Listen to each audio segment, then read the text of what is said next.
Hello बच्चों, आज मैं आपके लिए लेके आया हूं नीट के पॉइंट ऑफ व्यू से एक और बढ़िया क्वेश्चन। 100% आपको मजा आएगा। क्वेश्चन क्या है?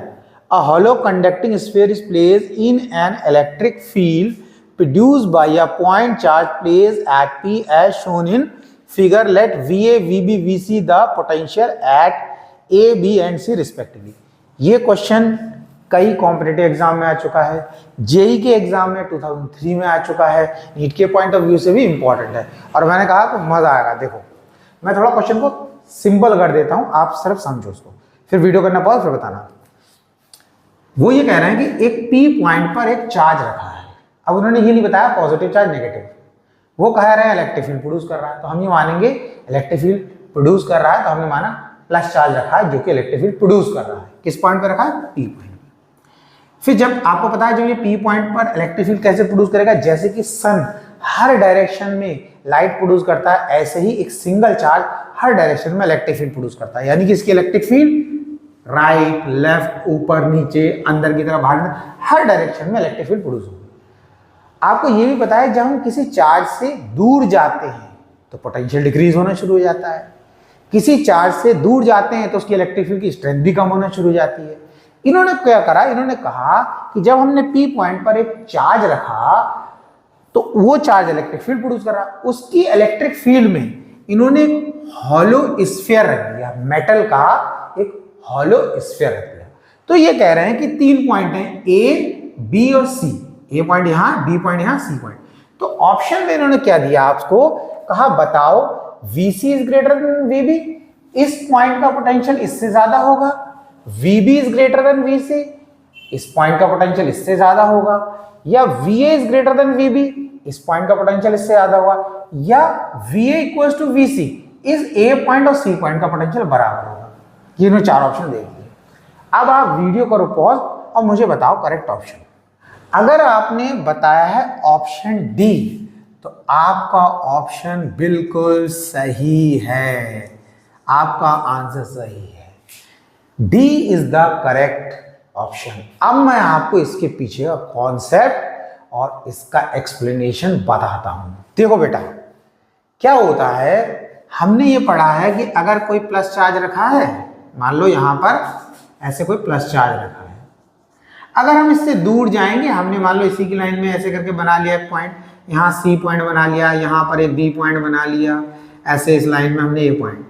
अगर हमसे कोई कहता है सी पॉइंट पर इलेक्ट्रिक फील्ड की स्ट्रेंथ, बी पॉइंट पर ए पे, तो हम कहेंगे सी पॉइंट पर इस चार्ज की इलेक्ट्रिक फील्ड सबसे ज्यादा होगी, उससे कम इस पॉइंट पर, उससे कम इस पॉइंट पर, उससे कम, ऐसे दूर जाते हैं कम होती जाएगी। अब कोई कहेगा पोटेंशियल, तो हम कहेंगे इस चार्ज की वजह से इस पॉइंट पर पोटेंशियल सबसे ज्यादा, उससे कम यहाँ, उससे कम यहाँ, और ऐसे कम होता चला जाएगा। इतनी बात आ गई समझ में? लेकिन यहां तो वही कह रहे हैं कि ए और सी पॉइंट में पोटेंशियल सेम है। तो देखो उसका रीजन क्या है, जब आपने पी पॉइंट पर कोई पॉइंट चार्ज रखा और वो इलेक्ट्रिक फील्ड प्रोड्यूस करने लगा और उसकी इलेक्ट्रिक फील्ड में आपने ये हॉलो स्फीयर रख दिया, तो इस स्फीयर की सरफेस पर चार्ज इंड्यूस हो गया। क्या हो गया? चार्ज इंड्यूस हो गया। जब इस शेल के सरफेस पे चार्ज इंड्यूस हो गया तो आप एक पॉइंट समझो, अगर आपने ऐसे करके कोई हॉलो स्फीयर ले लिया मेटल का या शेल ले लिया और उसको आपने क्यू चार्ज दे दिया, चाहे आपने दे दिया चाहे उस पर इंड्यूस हो गया, उस कंडीशन में इसके पूरे सरफेस पर हर पॉइंट पर पोटेंशियल सेम हो जाएगा। क्या रहेगा? पोटेंशियल सेम रहेगा।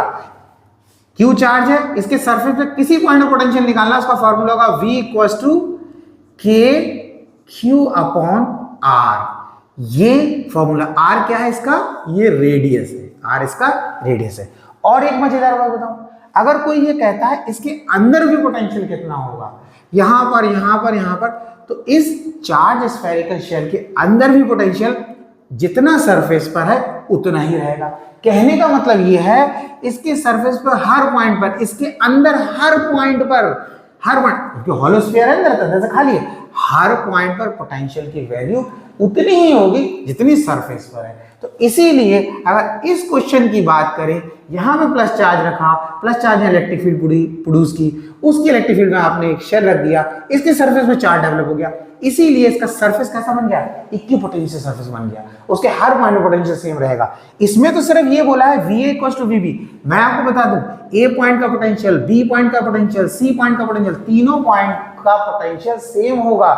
इसके सरफेस पे और भी कहीं पॉइंट दे देते, उसका पोटेंशियल उतना ही होता जितना A पर है या जितना B पर है या C पर। अगर अंदर भी कोई पॉइंट दे दिया होता उसका भी वही पोटेंशियल होता जितना कि सरफेस पर पोटेंशियल है। यानी कि A B C अंदर कोई पॉइंट ले लो, सेंटर पे भी अगर बोलो, अगर हम कहें पोटेंशियल एट पॉइंट O, तो जितना पोटेंशियल एट पॉइंट O है उतना ही पोटेंशियल एट पॉइंट B होगा, उतना ही पोटेंशियल एट पॉइंट A होगा, उतना ही पोटेंशियल एट पॉइंट C होगा।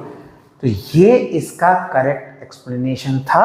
और बच्चों एक मेरी आपसे रिक्वेस्ट है, अगर कोई क्वेश्चन आपको अच्छा लगता है और समझ में आता है तो कम से कम यार लाइक तो कर दिया करो। समझ में तो आएगा हमें कि आपको अच्छा लगा। अच्छा आपको समझ में नहीं आया, आपने लाइक नहीं है, कोई बात नहीं, लेकिन जिसको समझ में आ गया तो लाइक करने से क्या होता है, हमें फीडबैक मिल जाता है कि भाई आपको जो हम बताने की कोशिश कर रहे हैं आपको समझ में आया। तो प्लीज़ ये रिक्वेस्ट है कि अगर क्वेश्चन आपको समझ आता है तो लाइक करें, नहीं समझ में आता तो कोई दिक्कत ही नहीं है। तो फिर भाई जब समझ में ही नहीं आया तो क्यों लाइक करेंगे इंसान, लेकिन कम से कम समझ में आया, अच्छा लगा तो आप जरूर लाइक करें। तो नेक्स्ट वीडियो में मिलेंगे, तब तक कोशिश करते रहें।